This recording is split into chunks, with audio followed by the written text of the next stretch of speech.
A paz do Senhor Jesus, meu irmão, minha irmã, sejam todos bem-vindos a mais um estudo da nossa lição bíblica. Hoje nós vamos estudar a lição de número 7. Vamos falar um pouquinho sobre os mandamentos da mutualidade.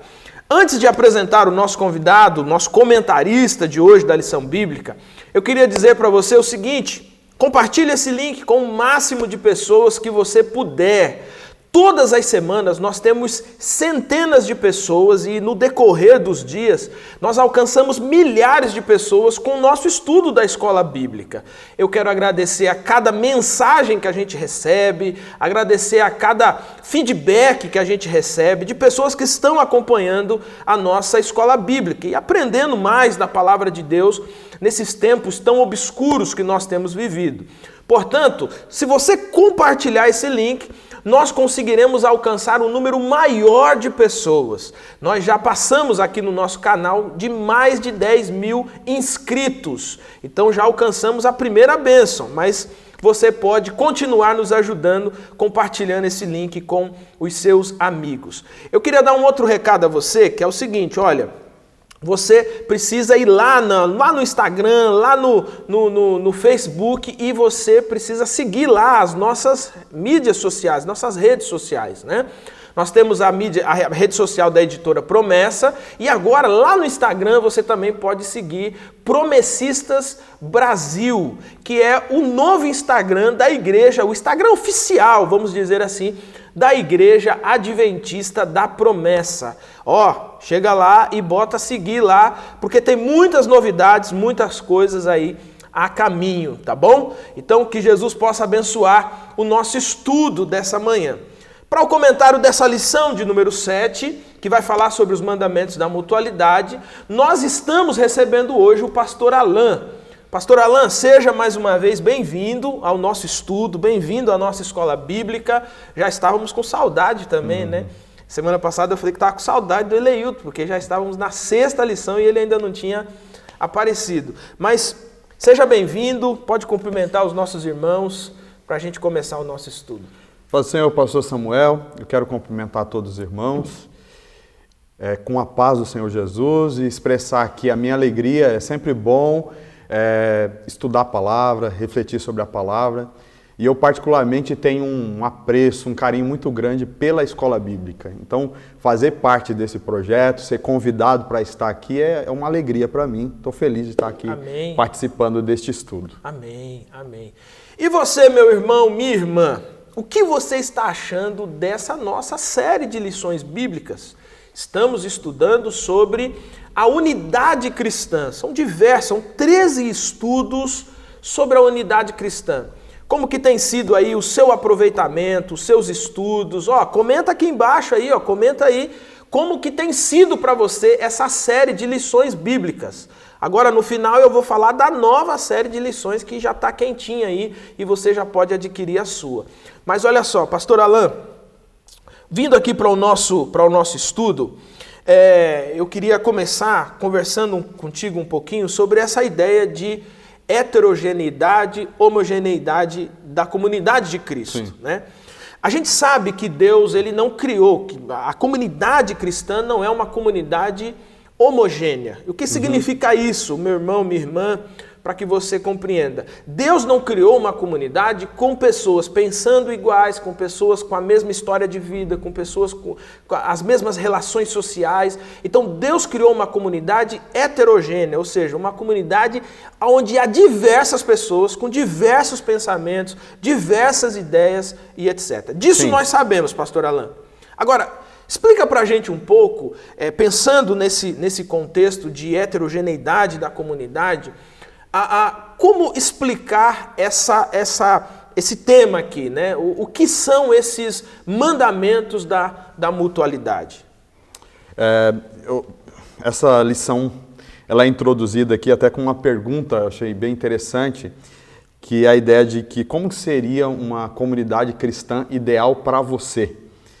E no comentário aqui é dito que se essa pergunta fosse feita para nós temos a tendência de selecionar, de escolher pessoas que sejam nossos familiares, sejam nossos amigos, gente que tem afinidade com a gente, porque essa é uma teoria própria de todos nós, de que dessa forma ia ter comunhão, ia ter mais amizade, seria a igreja dos sonhos, né? Porque uniria ali os gostos musicais, as questões litúrgicas, né? E as pessoas estariam numa comunhão que funcionaria melhor, né? Só que, quando nós vamos olhar para a palavra de Deus, isso não é uma realidade, isso não é uma verdade, não foi assim que Deus planejou a sua igreja. E o apóstolo Paulo, ele vai derrubar essa tese quando ele usa a figura do corpo, que a igreja é o corpo de Cristo. E ele vai dizer assim, que se todos fossem cabeça, né, se todos fossem mão, o que seria desse corpo? Do corpo, né? Se tudo fosse olho, se tudo fosse ouvido, ele diz assim que seria isso não seria um corpo, seria um monstro, né? Uma aberração. Então imagina assim uma igreja que todo mundo tivesse a minha cara, o meu jeito. Nem eu me aguento às vezes. Imagina uma igreja dessa forma. Você que está participando aí com a gente, imagina uma igreja que fosse só igual você, né? Então não faz muito sentido. E o plano de Deus é uma igreja interracial, uma igreja com homens e mulheres, com jovens, com crianças, com velhos, com adolescentes, com gente de toda cor, de todos os gostos, né? De todas as classes sociais. Isso se une em um corpo, e é nesse corpo que vai acontecer agora, um corpo que vai crescer, Cristo é a cabeça, conduzindo, vai crescer junto, né? Então, o que seria então esses mandamentos da mutualidade? É esse convívio no amor, na prática, né? A convivência, né? Que tem a ver com o esforço, com o empenho de cada um de nós. O texto lá de Efésios diz que com o ajuste de todas as juntas, com o apoio de cada membro, esse corpo cresce para a glória de Deus. E uma maneira que se expressa, uma maneira que Deus coloca como caminho para o povo de Deus, é o caminhar por meio desses mandamentos da mutualidade. Bom, o que são os mandamentos da mutualidade? Quando a gente fala desses mandamentos, nós estamos nos referindo aqui àquelas exortações do Novo Testamento que são sempre acompanhados pela expressão uns aos outros, né? Essa expressão uns aos outros, na verdade, é a tradução de uma só palavra, que é, como que é a palavra? Alelon, né? Ou alelon. Alelon. Alelon. Essa expressão, que é traduzida por uns aos outros, é um pronome recíproco, né? Ele aparece umas 100 vezes no Novo Testamento. Que é bastante vezes, né? Sim, e sempre falando de como deve ser essa palavra, essa expressão, é sempre aplicada ao relacionamento entre pessoas dentro do corpo de Cristo.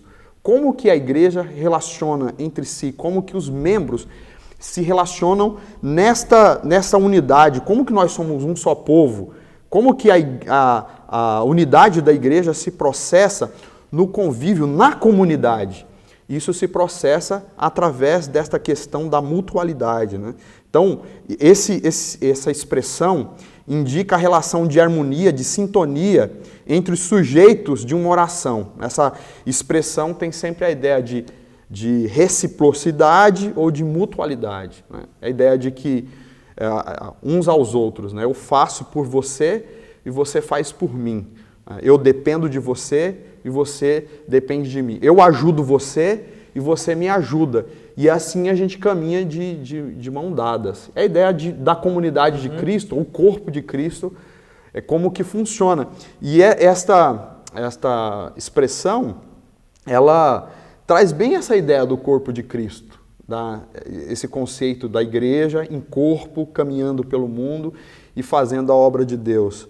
Porque assim como um corpo, todos os membros têm a sua importância e todos os membros colaboram para o bem-estar do corpo, e individualmente como coletivamente todos colaboram, essa expressão é assim, que todo mundo tem a sua responsabilidade para o bom andamento da igreja e cada um tem que fazer a sua parte. Ninguém pode falhar nisso. Vamos nos ajudando e aí a gente vai vencendo.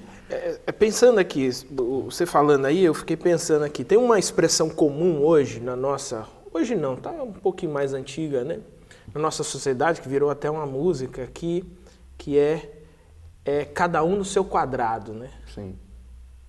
A tradução disso é cada um com seus problemas, cada um com a sua vida e etc. A vida é minha, eu faço o que eu quiser dela e você não te devo satisfações, né?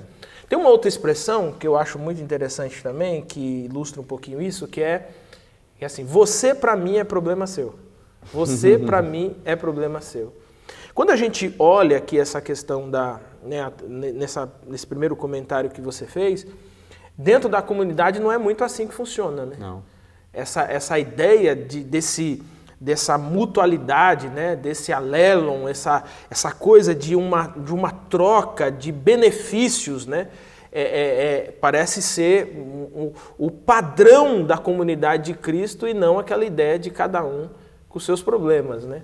A gente caminha junto, de mãos dadas, e a Bíblia fala dessa ideia lá, 1 Coríntios 12, fala dessa interdependência e dessa questão de que ninguém é melhor do que o outro, né? Todos são iguais, essa questão de igualdade diante de Cristo, e de maneira que todos têm a sua importância, e eu não consigo crescer sozinho, eu não consigo desenvolver sozinho, eu preciso de você e você precisa de mim.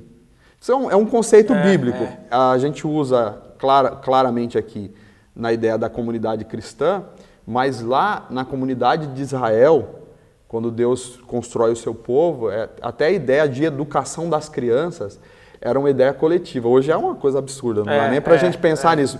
Mas lá no Antigo Testamento, o filho era o filho de todos, né? Todos cuidavam para que os jovens e as crianças tivessem bons exemplos na comunidade. Tinha essa responsabilidade de ajudar para que a criança crescesse no conceito de Deus, né? No amor a Deus. Quando Maria e José perdem Jesus por 3 dias, uma das explicações para você perder um filho por 3 dias é essa. Porque o costume era que todo mundo... Não, ele está com alguém. Ele está com alguém. E depois de 3 dias não estava com ninguém, né? Mas é interessante mesmo essa ideia, né? De responsabilidade mútua, né? No Novo Testamento, o discipulado, embora a gente enfatize muito hoje, talvez até seja estranha a questão que eu vou levantar aqui, a gente enfatiza muito o discipulado 1 a 1, né? Tipo, eu pego você como um discípulo novo e vou te ajudar nesse crescimento, né? Na proposta do Novo Testamento, isso existe, isso é real, mas também existe aquela questão do discipulado coletivo. Efésios capítulo 4, versículo 11, diz que nós somos discipulados pelo menos por 5 categorias de pessoas.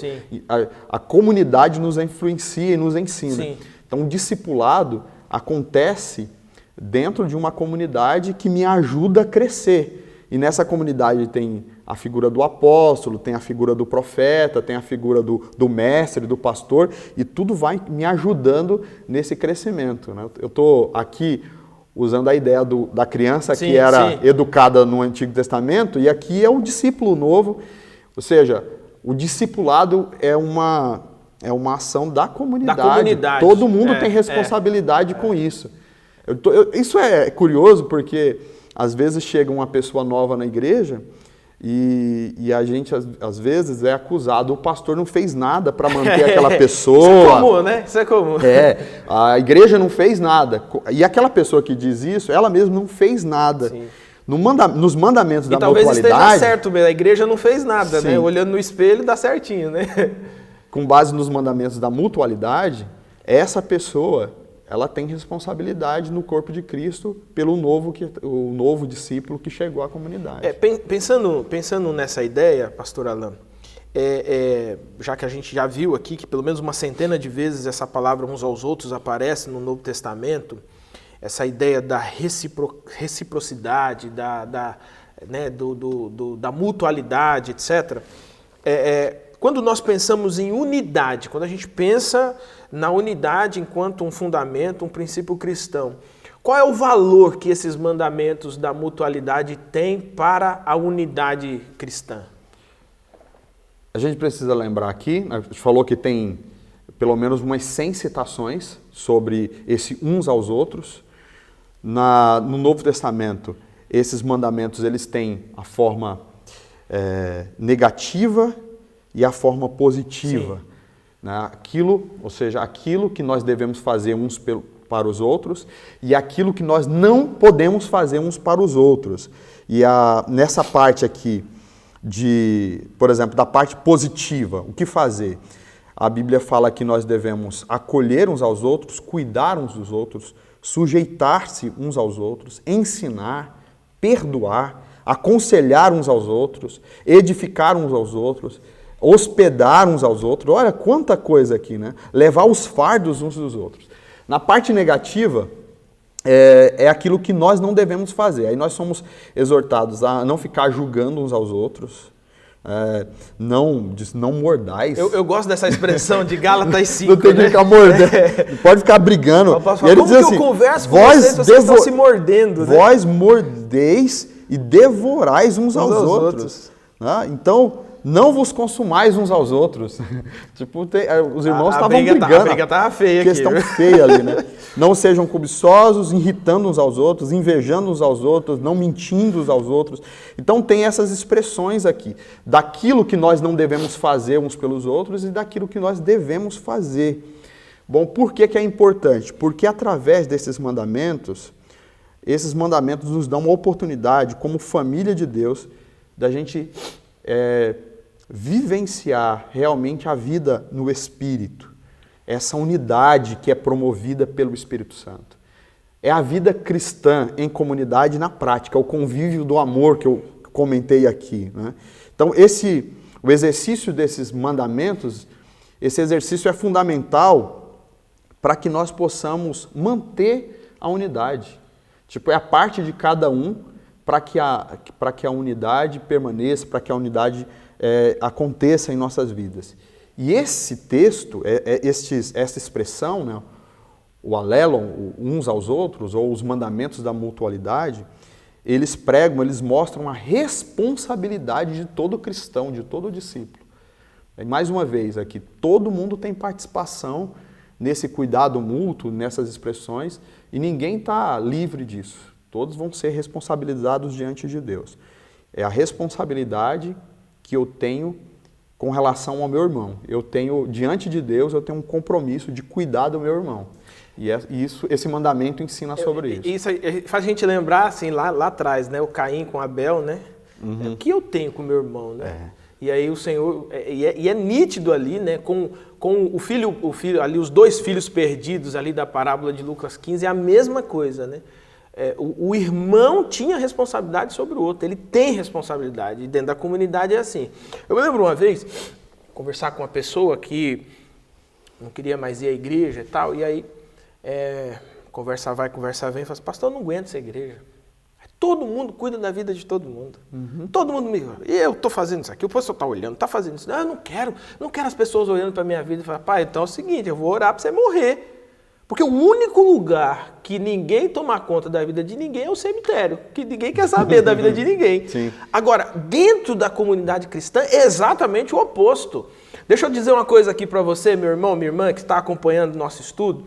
Se você tem o costume de falar esse tipo de frase, né? Tipo, ninguém tem nada que a ver com a minha vida, eu vou sair da igreja porque todo mundo quer cuidar da minha vida. Olha, na comunidade é assim mesmo, é cada um cuidando da vida de cada um. Porque nós estamos desenvolvendo uns aos outros, né? Nós estamos cuidando uns dos outros. É impossível que dentro de uma comunidade que entendeu o Evangelho, ela veja o seu irmão caminhando na direção perdida e ela não se meta na vida. É impossível, é impossível. A gente se mete na vida, se mete nos casamentos, Sim. se mete na criação dos filhos, porque esse é um princípio da comunidade. Agora, olha que interessante. Quando nós olhamos aqui, muito bem explicado pelo pastor Alain, os mandamentos da mutualidade, positivos e negativos, aqui a gente já começa a parametrar, né, a cuidar ali para que a gente não extrapole, né? Sim. Porque aqui ele vai dizer, ó, perdoar, aconselhar, edificar, hospedar, admoestar, levar os fardos, tudo uns dos outros. Depois ele vai dizer, não queixe de uns dos outros, não fique queixando do irmão. Não. O irmão fulano não presta, o irmão ciclano. Está aqui o texto de Tiago 5,9. Não queixeis uns dos outros. Olha Tiago 4,11. Irmãos, não faleis mal um dos outros. Veja que, ao mesmo tempo que a comunidade, ela admite assim, ó, na comunidade todo mundo cuida da vida de todo mundo, porque nós somos um corpo. O corpo, um cuida do outro. Né? Às vezes eu brinco com a minha esposa assim, quem que manda o sinal pro meu dedinho? Sabe esse dedinho do pé que a gente acha que existe só para bater nos móveis, né? Sim. Mas quem que Só manda? pra doer. Quem que manda sinal para ele não bater? Você tá entrando assim, você sente um arrepiozinho no dedo, você desvia. Ué, o corpo trabalha para o corpo, né? O corpo se importa com o corpo.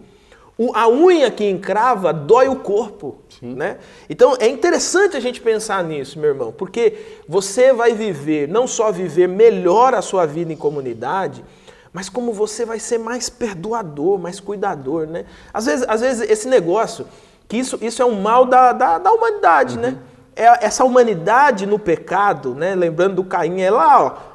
O que eu tenho com meu irmão? Gente, isso aí não é frase de quem está lavado e remido no sangue de Cristo. Isso é frase de quem está com o pecado tomando conta da vida. Esse egoísmo, né? Sim. Esse egoísmo. Um dos mandamentos, e falando sobre isso que você comentou, um dos mandamentos da mutualidade é a demoestando uns aos outros. O ademoestar é dizer, irmão, você está errado. Esse caminho que você está tomando é errado. E é sério, porque se você sabe que seu irmão está indo num caminho de morte, está destruindo a vida dele, você sabe que ele está errado e não faz nada para que seja diferente, você está pecando.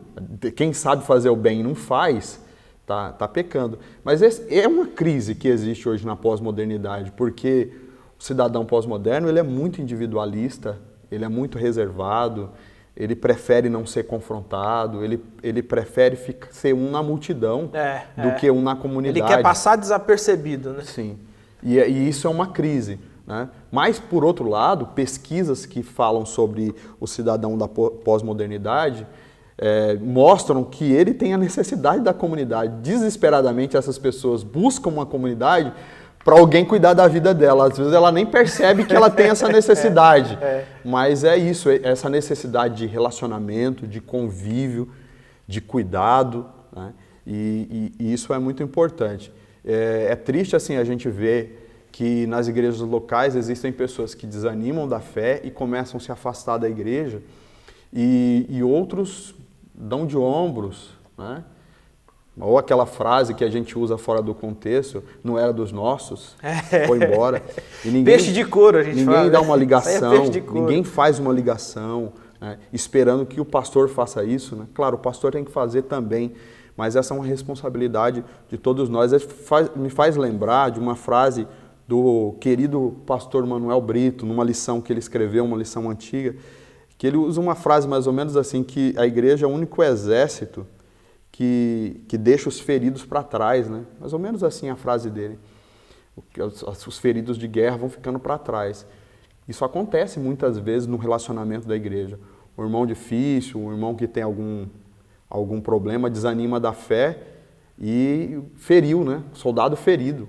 Aí a gente vai deixando ele para trás. E isso vale até para o ministério pastoral, né? Sim. Você é pastor de uma igreja local, eu hoje estou te auxiliando, né? Mas já fui pastor titular de igreja local. A gente tem a tendência de querer caminhar com pessoas que nos são mais palatáveis, né? Sim. Toda comunidade tem gente difícil. E a tendência natural é a gente tentar se apartar dessas pessoas, né? Então, pastor, o senhor pode vir aqui em casa? Rapaz, eu tenho um negócio para fazer e tal. A gente vai... E aí a gente vai percebendo assim, uma vez eu estava encrencado com esse negócio, e aí eu falei assim, rapaz, eu não vou na casa do camarada, não vou. E aí eu desabafando com um amigo que estudava comigo, e eu falando para ele assim, não dá, rapaz, é assim. Ele falou assim, rapaz, você já parou para pensar que talvez Deus colocou esse camarada lá que é para te ensinar a ser pastor? E é interessante isso, porque a gente lidar só com pessoas que nos são comuns, o que desenvolve na nossa vida, né? O que desenvolve no ministério? Então, você, meu irmão, minha irmã, tem irmãos difíceis, tem irmãs difíceis aí na sua comunidade? você deveria começar a pensar que talvez essas pessoas estão aí para ensinar você a melhorar na fé, a ser mais paciente, a ser perdoador. Perdoador. A gente só exercita o perdão quando realmente precisa dar uma exercer. né? Quando alguém pisar, se a gente não precisar perdoar, nunca vamos exercer o perdão. E é interessante, assim, todas as pessoas que deixam a comunidade, elas sempre têm diversas reclamações da comunidade, né? Hoje em dia, qual é a observação que eu faço? De todas as reclamações que tem, nunca tem uma reclamação a respeito dela mesma. O problema é sempre o outro. É sempre o outro, né?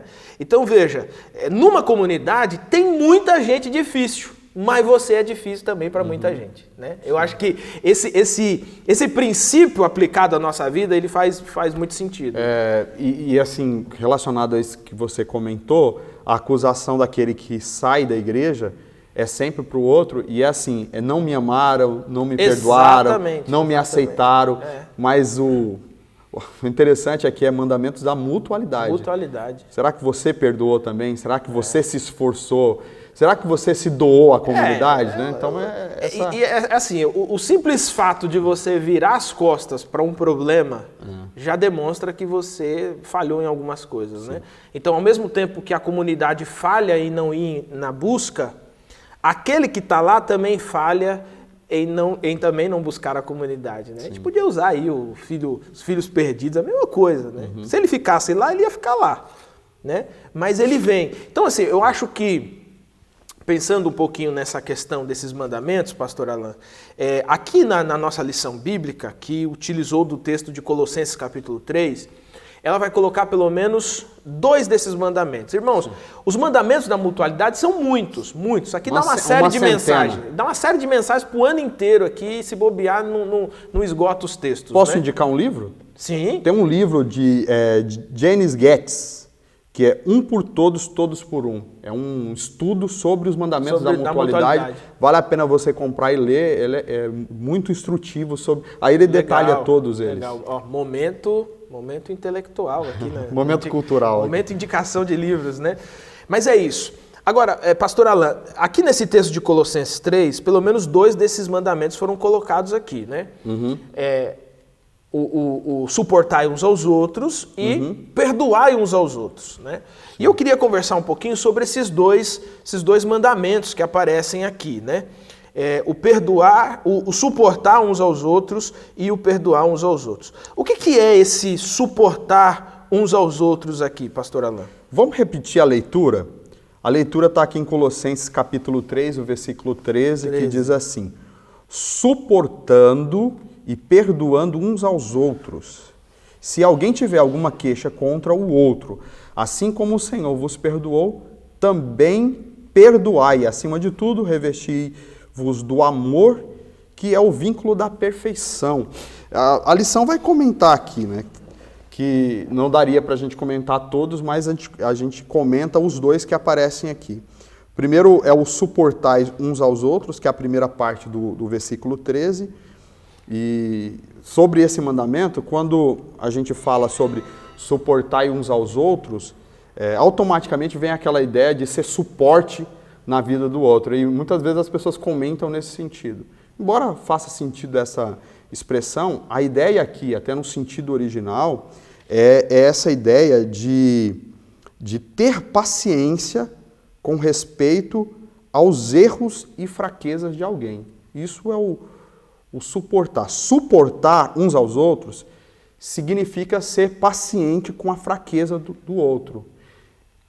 O princípio por trás disso é a ideia de que todos nós falhamos, principalmente no que diz respeito aos relacionamentos. Nós não somos perfeitos, nós somos falhos, e com base até mesmo nas nossas falhas, a gente deve ser humilde ao ponto de olhar para o outro. Tem um hino antigo que nós cantamos que diz olhar com simpatia o erro do irmão, né? Porque é sempre fácil a gente esperar o melhor do outro, né? Mas nunca cobrar da gente mesmo. A gente sempre tem 2 pesos e 2 medidas, a gente é meio tolerante com as nossas falhas, com nossos erros, sempre isso vem diante de nós carregado ou acompanhado de uma desculpa. Mas com relação aos outros, a gente é enérgico na correção, na acusação. Né? Então a ideia é assim como a gente às vezes tolera os nossos próprios erros, a gente olha com simpatia ou tenta entender, né? A gente dá desculpa. A gente dá uma desculpa boa, né? Sim, que a gente pudesse olhar para o nosso irmão e compreender que ele não é perfeito, que ele está no processo, que ele está caminhando com a gente e que eu preciso ter esse cuidado com relação a ele. Né? Até a lição comenta que a gente precisa ter essa compreensão de que nós todos estamos numa caminhada cristã, tem graus diferentes, né, de santidade, tem pessoas que estão um pouco mais além nessa caminhada, estão mais maduros, outros estão imaturos ainda, mas que está na caminhada, que está indo. Então, a gente precisa perceber isso, olhar para o irmão, puxa, esse irmão está falhando nisso ainda, vamos lá ajudá-lo e não condená-lo, jogar para fora da comunidade. Então, esse suportar é você ter essa paciência com o seu irmão, né? E aí, desse livro que eu citei aqui, né, Um por Todos, Todos por Um, do James Getz, ele fala isso. Ele fala que para você entender o suportar do versículo 13, é importante você considerar o contexto. Você vai ver o versículo 12. O que diz no versículo 12? É o contexto dessa palavra. Antes dele dar essa exortação, assim, ó, suportai uns aos outros, esse verbo aqui, essa palavra, é separada de vírgula, porque faz parte de uma sentença ali. E a sentença é assim: então, como santos e amados eleitos de Deus, revestivos de um coração cheio de compaixão, bondade, humildade e mansidão. Você falou de série, pastor? Aqui dava uma série boa, né? Tipo, como que deve ser o seu coração? Atitudes de um coração que consegue olhar com simpatia o erro do irmão. Compaixão, coração cheio de compaixão. Olha, daria para a gente comentar muitas coisas aqui. Compaixão de você sentir a dor do outro, tentar perceber a fraqueza do outro e tentar ter misericórdia do outro naquela situação. Bondade, ser bondoso. Bondade com aquele irmão, de estender a mão, de querer ajudar. A outra expressão aqui, humildade. Né? Puxa, se você olhar para os seus erros e perceber a sua vida e ver que você falha, que você erra, que você não é melhor do que o outro, e você perceber isso, e ser sincero com relação a isso, automaticamente você vai olhar com humildade a outra pessoa. É outra palavra aqui, mansidão, paciência. Mansidão, né, é uma ideia aqui, também a paciência. Aí, diante desse coração, com esse coração... Aí suportar. Aí você suporta. Você suporta o outro nisso, né? E aqui, a ideia aqui é isso, né? Paciência, mais tolerância, mais esforço também, né? Porque não é fácil você... Não é fácil. Temos irmão complicado, pastor Samuel. Eu sei. Tem alguns irmãos que a gente pastoreia, a gente sabe.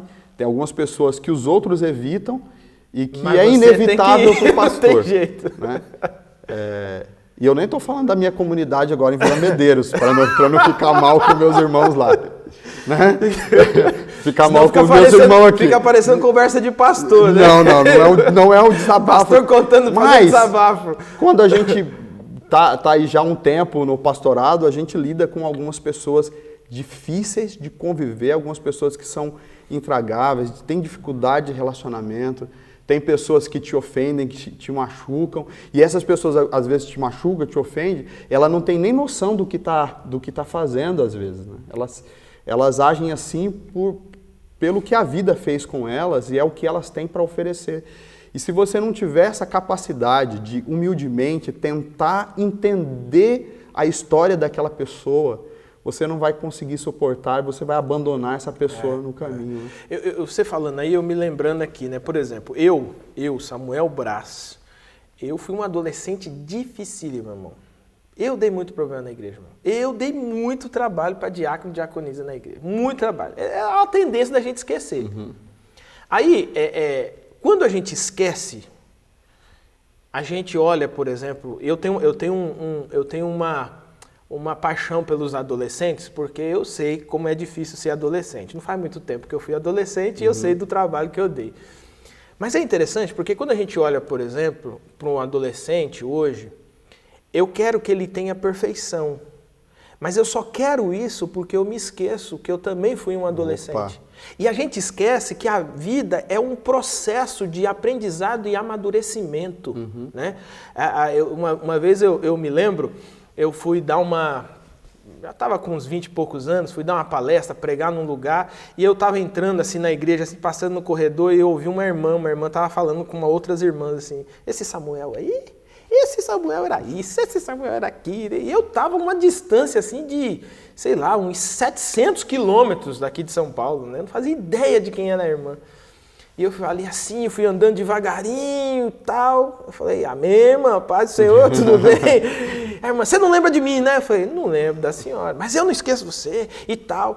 E aí, rapaz, essa irmã começou a contar coisa, cara, que eu fazia na igreja, assim. E aí eu fui ouvindo e eu disse assim, minha irmã, como Deus é bom, né? Hoje estou eu aqui, né? Pregando, dando palestra. Ou seja, a vida é esse processo mesmo de amadurecimento. Uma coisa que é né? um fato é o que mais irrita em você, no outro, é quando você se enxerga no outro. Tem Os isso. defeitos gritantes de você ficam mais gritantes no outro. Quando você vê alguém cometendo os mesmos erros que você, a tendência nossa é acusar o grau de irritação, né? Irritação. Então, suportar uns aos outros tem a ver com essa. E uma coisa que eu vejo, por exemplo, quando você estava descrevendo aí essa ideia de suportar, de ser misericordioso, longânimo, paciente e tal, me faz lembrar do meu filho. Né? O meu filho tem 1 ano e 2 meses aí. E o meu filho é o seguinte, tem dia que ele tá assim virado, e aí, meu irmão, o sangue sobe. O sangue sobe o sangue e tal. E aí, é impressionante como que a gente, como pai, a gente tem paciência. O menino vai lá, faz um negócio, deu errado, você vai lá, tira ele, e você abraça, ele tá chorando, calma, filho, tal. Você bota ele no chão, dá 5 minutos, ele tá no mesmo lugar. E aí a minha esposa, que ela vai ele não entende, mas você chega lá e você fala assim, filho, você acabou de se machucar nisso aqui, cara. Solta esse negócio. E ele fica olhando para você assim, e aí ele olha, ele pega de novo.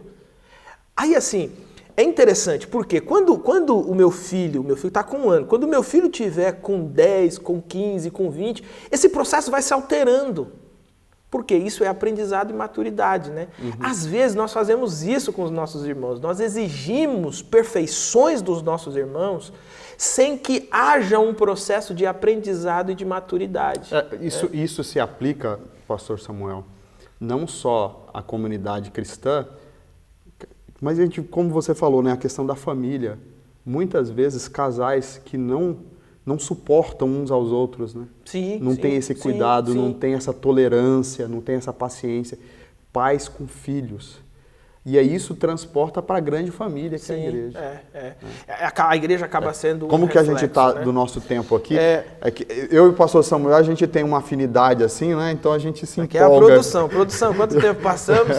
A gente se empolga. Mas posso pra gente dar continuidade aqui, eu queria falar um pouquinho sobre essa questão do perdão, né? Ele vai dizer suportai uns aos outros e perdoai uns aos outros.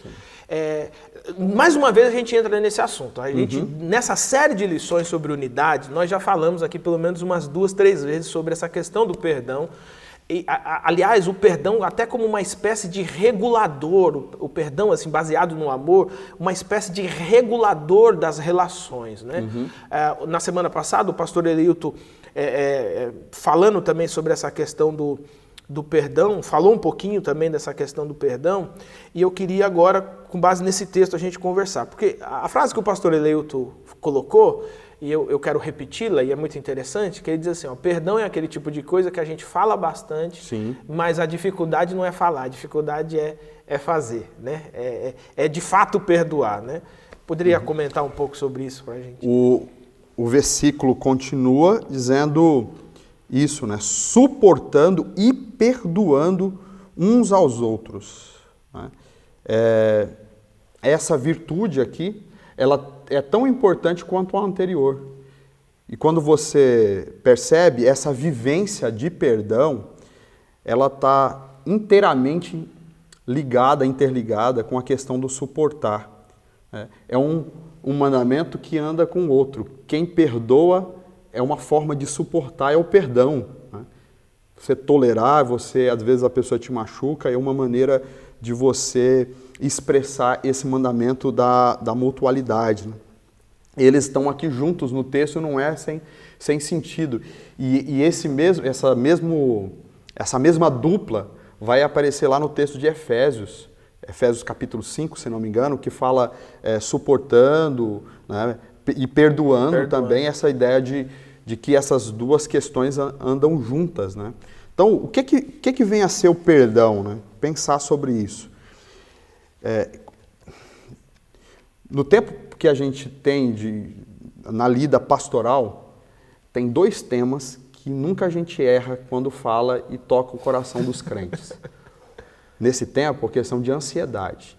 Quando você prega sobre ansiedade, como que tem crente ansioso? E a Bíblia diz que isso é um pecado, então é um pecado que nós todos cometemos, e quando você prega sobre isso, faz sentido, né? E quando eu prego sobre esse tema, eu sou procurado pelas pessoas. E outro tema que também faz muito sucesso é a questão do perdão.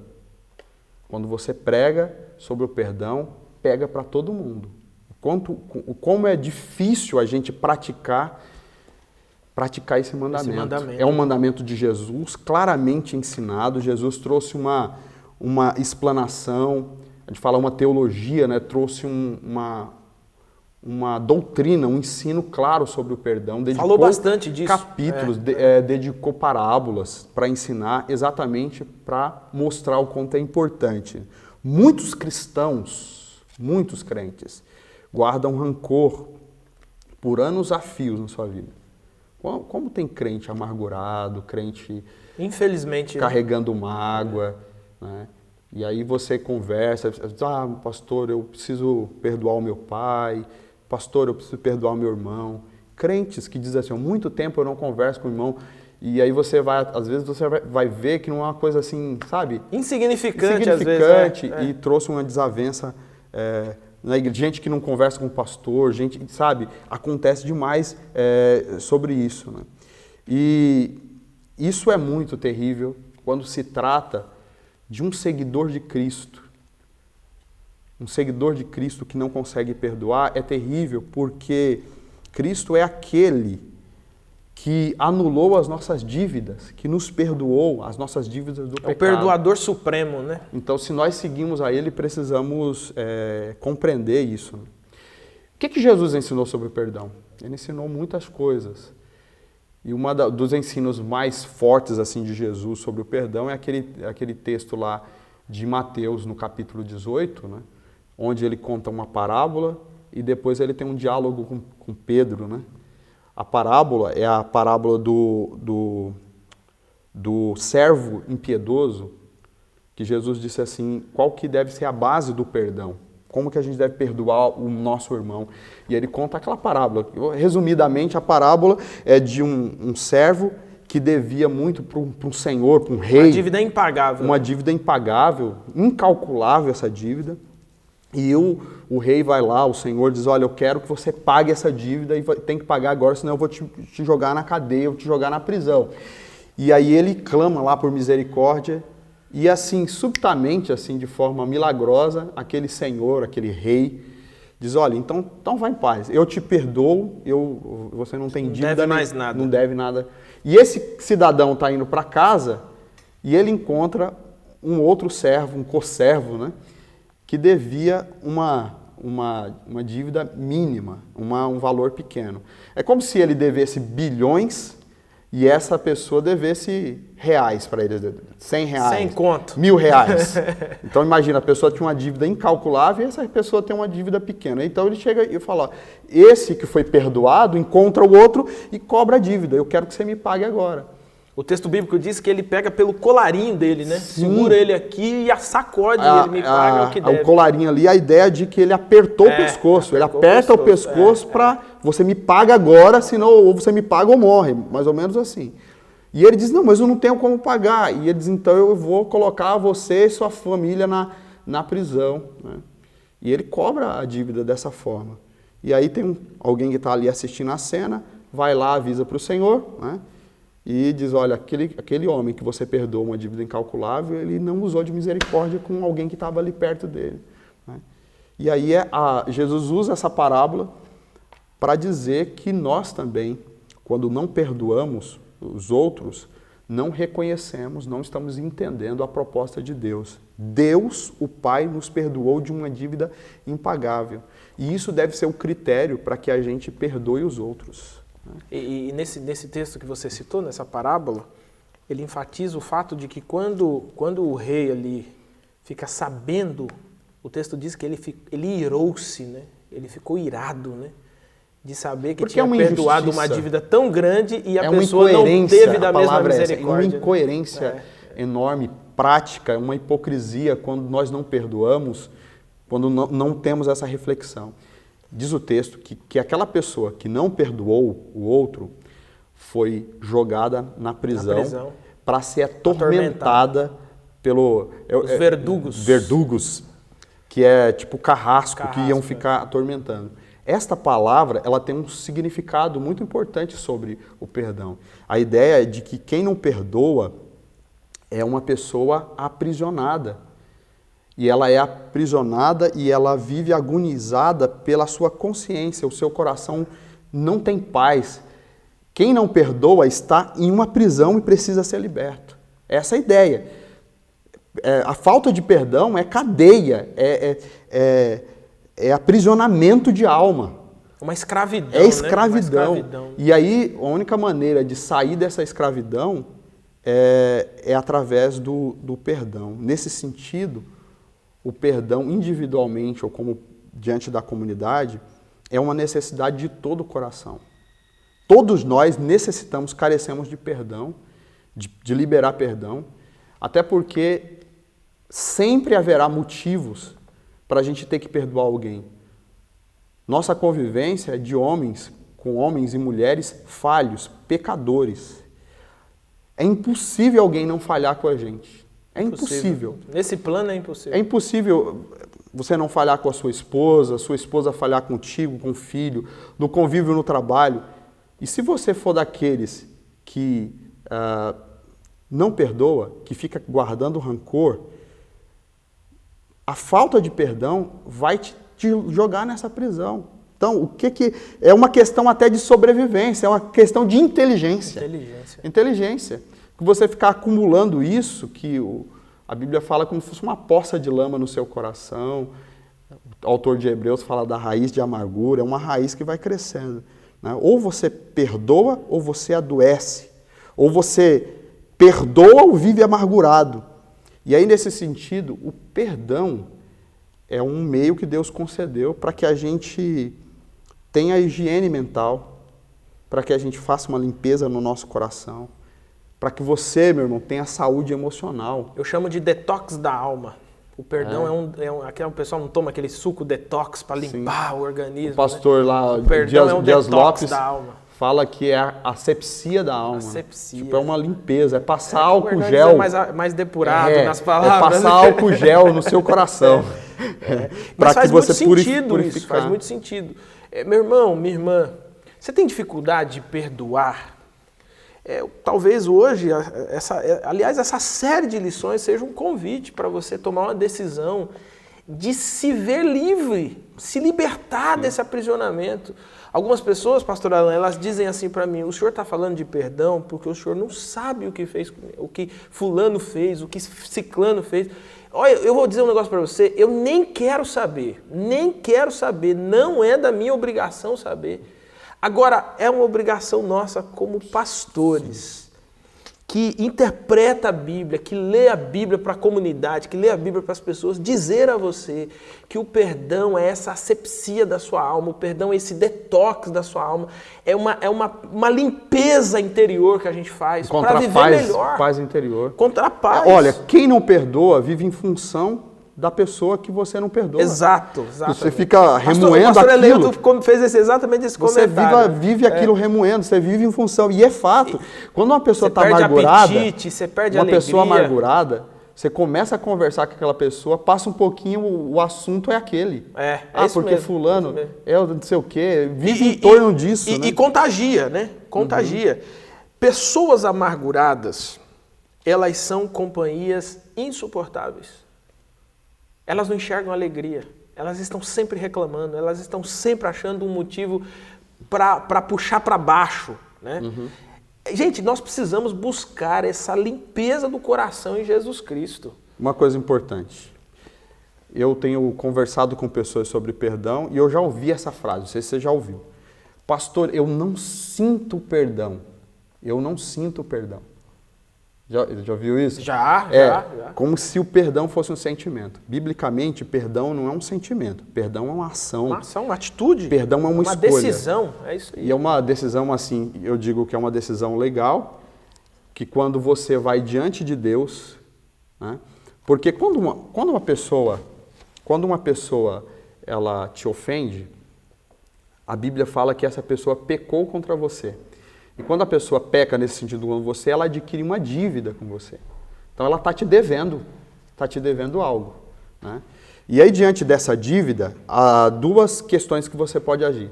Ou por meio da compensação, ou por meio do perdão. Compensação tem a ver com a vingança. A pessoa te fez, então você vai ter que te pagar, né? Mas assim, um machucado na alma, uma ferida no coração, não é impagável, irmão. Não paga. Se alguém tirou a vida de alguém que você ama, como que a pessoa vai restituir aquilo? Se a pessoa tirou um momento bom da sua vida, destruiu parte da sua vida, isso é irrecuperável. Sim. Então você pode cobrar vingança, mas não há vingança que recupere. Não há. Então toda dívida, nesse sentido, ela é impagável. Por mais que a pessoa chegue para você, te pague, recompense financeiramente, ela não vai restabelecer aquilo que foi perdido. Então, a única saída de fato para uma cura real é você perdoar. E como que se perdoa? O exemplo de Cristo. Você perdoa alguém por meio da oração. Eu lembro de Jesus, quando lá na cruz do Calvário, como que ele perdoou aquelas pessoas que estavam machucando ele? Ele perdoou aquelas pessoas diante de Deus em oração. E ele diz assim: Pai, perdoa porque eles não sabem o que fazem. Então, uma maneira de você perdoar alguém é por meio da oração. Você pode dizer para a pessoa, eu te perdoo, ou pedir perdão, mas uma maneira mais concreta de se fazer isso é ir diante de Deus e dizer: Senhor, no que tange a mim, no que diz respeito a mim, eu libero essa pessoa dessa dívida. Ela já não me deve mais nada. Deixa pra lá. E é libertador, irmão, é libertador. Eu confesso, assim, eu já guardei mágoas no meu coração, eu já guardei. Quando você limpa isso, é libertador, irmão. Andar, dormir, comer, passear com a sua família, pegar o seu filho no colo, beijar a sua esposa, sem que haja uma pessoa que ela nem sabe disso, sempre te... É o verdugo, sempre te atormentando. É libertador. Meus irmãos, quando a Bíblia fala de perdão, não é brincadeira, é coisa séria, porque do perdão depende a paz da nossa vivência, da nossa convivência, das nossas relações. É uma atitude até inteligente, né? Inteligente. Porque porque quando você vê o resultado, não vou sofrer. Porque acho que a gente está... Estouramos tudo. Você vai terminar de falar e nós já vamos orar. Mas assim, é fato de que a gente, muitas vezes você está magoado, chateado com alguém e aquela pessoa nem sabe disso. Nem sabe, é verdade. Né? Então só você que está sofrendo, é só você que está pagando, fazendo isso, né, vivendo isso. E sabe o que é pior? Em algumas situações dessa, nem houve algum tipo de relacionamento. Né? A pessoa fala assim, ainda tem uns crentes que falam desse jeito assim: ah, pastor, o meu santo não bateu com o dela. Sim. Meu santo não bateu com o dela. Ô, irmão, esse negócio é coisa de macumba, isso é coisa de Deus não, viu? Negócio de santo, não tem isso aí. A verdade é que nós temos as nossas inclinações, né? A gente sempre enxerga a maldade no outro, mas a gente tem dificuldade de ver a maldadezinha ali no nosso próprio coração. E o que é que faz eu não gostar do Alan, sem não conhecer o Alan, sem não ter andado com ele, sem não conversar com ele, e fico com peso na minha alma, todas as vezes que o Alan aparece no ambiente, eu fico pesado, e aí um dia conversa e você fala assim, rapaz, eu tinha uma impressão diferente de você. Pois é, né? Impressões não são pessoas, né? Impressões não são pessoas. Pastor Alan, obrigado aqui pelo nosso estudo. Estudamos hoje a lição de número 7. Eu acho que a gente aplicou bastante coisa à vida dos nossos irmãos. Eu queria que você orasse para a gente, quiser dizer algumas palavras aí finais e orasse para a gente encerrar o nosso estudo. Para a gente não ficar sem fechamento aqui, o versículo ele continua dizendo que isso é feito em amor, no vínculo do amor. Como que a gente pratica isso? Como que a gente suporta e perdoa? Sim. Por meio do amor de Cristo, que também é uma escolha, que também não é um sentimento, é uma ação, uma atitude. Né? O amor é prático. Amou até o fim. Sim, é uma prática. Então, como que eu perdoo, como que eu suporto? É amando. E aí o título da lição é Mandamentos da Mutualidade. Eu creio que todos os mandamentos da mutualidade poderia ser resumido em um só, que é aquele que está lá no texto de Jesus, de João 14. O teu próximo. Né? Não, eu refiro a amai uns aos outros. Porque é um mandamento da mutualidade que Jesus resume num só. Sim. Então, que nós possamos amar uns aos outros e amando uns aos outros, a gente vai suportar, vai perdoar, vai ajudar, a gente vai cuidar um dos outros e todos os mandamentos da mutualidade nesse... Fecha aí. Amém. Pode orar para a gente? Oremos. Senhor nosso Deus, nós te louvamos por esta palavra rica, poderosa que nós tivemos hoje. Hoje nós aprendemos sobre a prática desse convívio, como que funciona essa comunhão do corpo de Cristo na prática. Como que a comunidade cristã, como que a igreja de Cristo deve conviver entre os seus membros. E a tua palavra nos ensinou hoje sobre esta expressão tão simples, uns aos outros, mas que nos impulsiona a cuidar uns dos outros, a amar uns aos outros, a perdoar uns aos outros, a orar uns pelos outros, nos chama para essa responsabilidade que cada pessoa individualmente tem com relação ao corpo de Cristo. Deus, desperta cada cristão agora para entender o seu papel, a sua responsabilidade para o bom andamento da igreja, para o bom funcionamento do corpo de Cristo. Nós sabemos que todos esses mandamentos citados aqui só podem ser realmente vividos pela força e o poder do Espírito Santo. Então, o Espírito Santo vem sobre a sua igreja, vem sobre cada coração, sobre cada pessoa e nos ajude a viver essa palavra, a andar diante do Senhor nessa palavra. Eu oro assim, no nome de Jesus. Amém. Amém. Meu irmão, minha irmã, que Jesus abençoe a sua vida. E olha só, perdoe mais, suporte mais e sigamos firmes no Evangelho de Jesus até a volta dele, aonde habitaremos um lugar aonde não haverá mais nenhum tipo de desavença, digamos assim. Próxima semana estudaremos a nossa lição de número 8 e nós vamos conversar um pouquinho sobre, tentar responder uma pergunta: unidade a qualquer preço? Eu espero você no próximo sábado para mais um estudo da nossa lição bíblica. Que Jesus te abençoe e até lá.